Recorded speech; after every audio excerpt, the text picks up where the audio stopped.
மீண்டும் உங்களை நாம் சந்திப்பதிலே மிக்க மகிழ்ச்சி அடைகின்றோம். நான் இலங்கையில் இருந்து மதுரை போதனா வைத்தியசாலையில் இருந்து வைத்தியர் கிருஷான் வேதநாயகம். நாங்கள் பார்த்து கொண்டிருக்கின்ற விடயம் ஆண்களுக்கு ஏற்படுகின்ற இந்த பாலியல் சம்பந்தப்பட்ட பிரச்சனைகள். நேரடியாக தொடர்பு கொள்ள விரும்பினால் வெளியூர் அன்பர்கள் 0094777356245 மூலம் தொடர்பு கொள்ள முடியும். வாட்ஸ்அப் ஊடாக.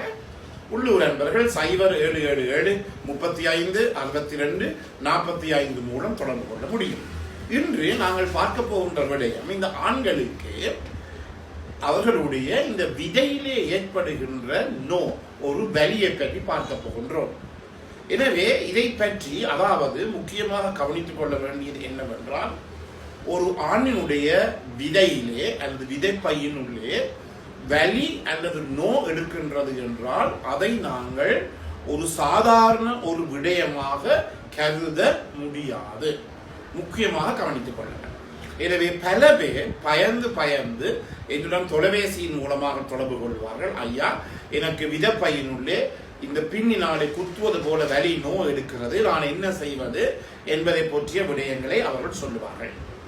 இந்த விதைப்பையிலே ஏற்படுகின்ற இந்த வலி அல்லது ஆனது ஒன்று மிக பயங்கரமான, அதாவது மிகவும் பாரதூரமான பிரச்சனையை ஏற்படுத்தக்கூடிய காரணங்களினாலே ஏற்படலாம். அந்த காரணங்களை முதலிலே நான் இங்கு சொல்ல வேண்டியது மிகவும் முக்கியம். முதலாவது காரணம் என்று சொல்லுகின்ற போது உங்களுக்கு தெரியும், எங்களுடைய விதைகள் விதைப்பையிலே இருந்து கீழே தூங்கிக் கொண்டு இருக்கிறது. எனவே சில நேரங்களிலே இந்த விதைப்பையினுள்ள இருக்கிற விதைகள் அப்படியே என்ன செய்யலாம், ஒரு பக்கம் மற்ற பக்கம் சுருளலாம். அதை நாங்கள் சொல்லுவோம் டெஸ்டிக்யூலர் டோர்ஷன் என்று சொல்லுவோம்.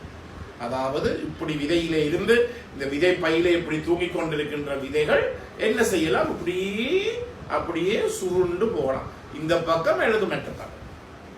இவ்வாறு சுருண்டு போகின்ற போது அந்த விதைப்பையினுள்ளே விதைகளுக்கு கொடுக்கின்ற இரத்த ஓட்டத்தை கொடுக்கின்ற அந்த நாடங்கள் எல்லாம் அப்படியே சுருண்டு போகிறது.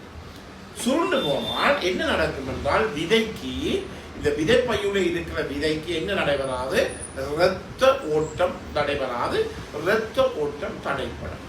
எனவே உங்களுக்கு தெரியும், எந்த ஒரு உடல் அவயவத்துக்கும் இரத்த ஓட்டம் தடைப்பட்டால் அந்த உடல் அவயவம் என்ன செய்துவிடும் என்றால் இறந்துவிடும். எனவே இதன் அடிப்படையிலே என்ன நடைபெற போகிறது, இந்த விதைக்குள்ள இருக்கிற விதைப்பையில விதைகள் எல்லாம் அப்படியே இறந்து போய்விடும். நெக்ரோசிஸ் ஆஃப் த டெஸ்டிஸ் என்று சொல்லுவோம். இறந்து போனால் என்ன செய்யணும், பிறகு அந்த விதைகளை நாங்கள் வெட்டி எடுக்க வேண்டும். முக்கியமாக இதை கேட்டுக்கொண்டிருக்கிற பெண்கள், பெற்றோர் கவனித்துக் கொள்ள வேண்டியது என்னவென்றால், உங்களுடைய சிறிய ஆண் பிள்ளைகளுக்கு ஏறக்குறைய இந்த வருத்தமானது 6 மாசத்துல இருந்து 5 வருடங்கள் மட்டும் ஒரு பொதுவான ஒரு விடயமாக இருக்கிறது. எனவே உங்களுடைய பிள்ளைகள் நீங்கள் குளிப்பாட்டுகின்ற போது அவருடைய விதப்பை தொட்டுப்பட்டால் சரியான சத்தத்துடன் அழுவது, வீரியம் கூடி அழுவது, அல்லது விதைப்பையின் வெளியிலே ஒரு சுவப்பாக தென்படுவது, இப்படி இருந்தால் நீங்கள் உடனடியாகவே ஒரு வைத்தியரிடம் உங்களுடைய பிள்ளைகளை காட்டுவது மிக மிக முக்கியம். அதே நேரத்திலே பிள்ளைகளுக்கு இருமல் தடிமல் காய்ச்சல் இல்லாமல், பிள்ளைகளுக்கு காய்ச்சல் வருது என்றாலும், அல்லது பிள்ளைகள் ஒரே இருட்ட விழா, அதாவது ஒரே அழுது கொண்டு சினந்து கொண்டு இருக்கிறதை கண்டாலும் கூட நீங்கள் யோசிச்சு கொள்ளலாம், சில வேளையிலே உங்களுடைய பிள்ளைகளுக்கு இந்த டோர்ஷன் ஆஃப் டெஸ்டிஸ் என்று சொல்லப்படுகின்ற இந்த விதைகள் எல்லாம் என்ன உள்ளுக்குள்ளே சுருங்கி இருக்கக்கூடிய நிலைமை ஏற்படும். எனவே இந்த விதைப்பையினுள்ளே வலி வந்தால் அது ஒரு என்ன விதமான பிரச்சனையாக இருக்கும், ஒரு பாரதூரமான ஒரு பிரச்சனையாக அது இருக்கக்கூடிய ஒரு சந்தர்ப்பம் இருக்கிறது. எனவே தயவு செய்து நீங்களும் அதே போலதான், பெரியவர்களும் அதே போலதான். ஆனால் பெரியவர்களுக்கு இந்த டோர்ச்சர் ஆஃப் டெஸ்டிஸ் என்ற நிலைமை குறைவாக இருந்தாலும் ஏற்படக்கூடிய சாத்தியக்கூறுகள் இருக்கின்றது என்றபடியினாலே நீங்கள் என்னத்தை கவனிக்க வேண்டும், அதாவது இதை கட்டாயமாக வலி வந்தால் ஒரு வைத்தியரை கொண்டே காட்டுங்கள். முதலாவது என்ன காரணம் விதையினுள்ளே நோய் ஏற்படுவது?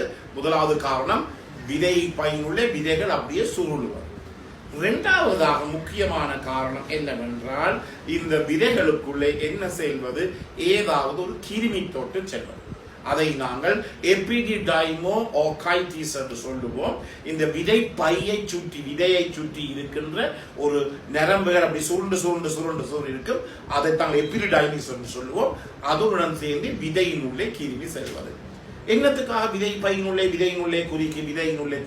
கிருமி செல்லுகிறது என்றால் அது பாலியல் சம்பந்தமான நோய்களாக இருக்கலாம், அல்லது இந்த யூரினரி ட்ராக்ட் இன்ஃபெக்ஷன் என்று சொல்லப்படுகின்ற சிறுநீரிலே ஏற்பட்ட கிருமி தொற்றாக இருக்கலாம்.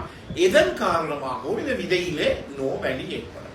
எனவே முக்கியமாக கவனித்துக் கொள்ளுங்கள். நீங்கள் அதாவது பாலியல் தொழிலாளிகள், அதாவது செக்ஷுவல் ஒர்க்கர்ஸ், கேஷுவல் செக்ஸ் ஒர்க்கர்ஸோடு போய் வந்தால் நாளைந்து நாளை உள்ளே உங்களுக்கு விதையினுள்ளே அல்லது விதைப்பையினுள்ளே உங்களுக்கு சரியான வலி எடுக்குமாக இருந்தால் நீங்கள் என்னத்தை கவனித்துக் கொள்ள வேண்டும்? முக்கியமாக கவனித்துக் கொள்ள வேண்டியது என்னவென்றால், அதாவது என்னத்தை யோசித்துக் கொள்ள வேண்டும், நீங்கள் இது ஒரு கிருமி தொற்றாக இருக்கலாம். நீங்கள் 4-5 நாட்களுக்கு முதல் இந்த பெண்களுடன் போயிருக்கிறீர்கள்.